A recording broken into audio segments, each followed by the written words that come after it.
My name is Jeff Gomez. I'm the CEO of Starlight Runner Entertainment. We're a production company based in New York City that specializes in taking some of the most popular story worlds and allowing them to be extended across all kinds of different media platforms. So in short, I have the greatest job in the world. I get to play with Pirates of the Caribbean and Spider-Man and Transformers and Avatar and help to tell those stories across video games and comic books and novels and apps, movies and television prequels and sequels and things like that. This all happened because I never kind of stopped being a kid. I loved being involved with imaginary worlds when I was younger, going to school. In fact, because I was born with a facial paralysis, the result of a forceps delivery at birth, which damaged the nerve and caused my smile to be a little crooked, I got picked on in grade school. It was tough. Young children would be curious about it, and I'd try to answer their questions, but as we got older into grade school, curiosity could sometimes turn into cruelty, and it became very difficult for me to deal with kids, and I became introverted and sought escape through fantasy and science fiction and horror movies and Godzilla and things like that.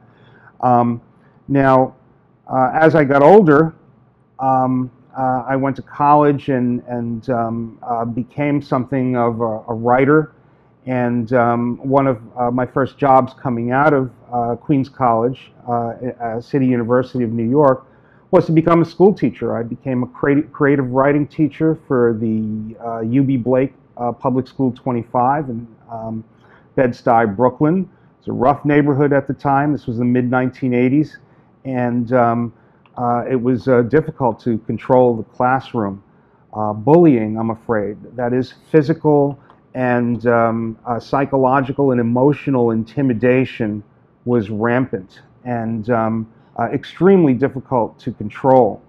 One of the ways that I took control of the classroom at the time was based on the fact that I wasn't all that much older than my grade school kids. I was only 21, 22 years old. And I started talking about popular culture, cartoon shows and hip-hop music and things like that. And the kids were riveted because they were unused to the fact that their teacher knew the same popular culture that they did.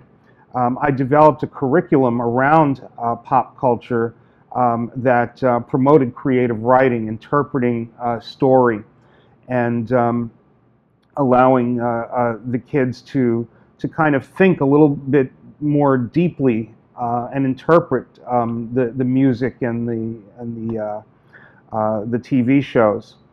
Later on, I moved from being a school teacher to being a video game developer and becoming a producer who worked in Hollywood. But I never forgot those kids and the need for bullying to be treated. I developed a program called Never Surrender, and it's based on this simple principle. I've been all around the world, and I've taught in many classrooms. Bullying is persistent. It is pervasive because young people are absorbing the traumas of their parents, and we live in a rough world.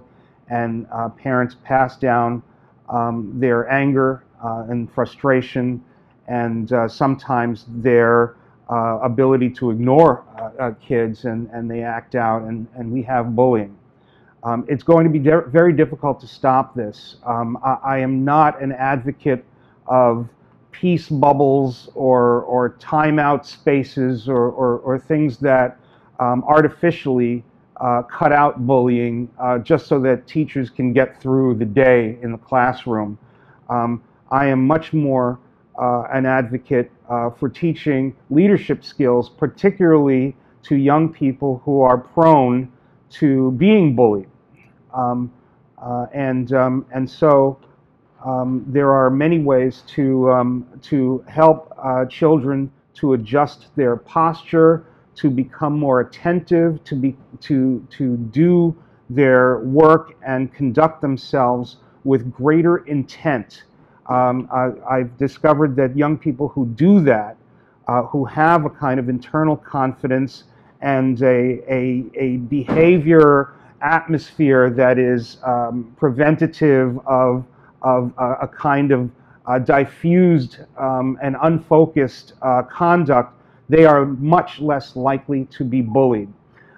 When you teach those young people to join forces with others and help others to become the same way, bullying can actually be legitimately diminished. Combine that with a sense of snapping out of your instinctual response to the bully, and you have something that I think is quite potent. What does that mean? That means that even as school teachers, even as educators, when we pinpoint the bully in the class, we tend to accept the bully's behavior as inevitable. And we ourselves actually adjust our behavior to accommodate that, to accept the fact that it's always going to be that way. Imagine that that bully is getting that from you and also getting that from his or her parents and every other kid in the classroom. It is a situation that perpetuates itself day after day after day.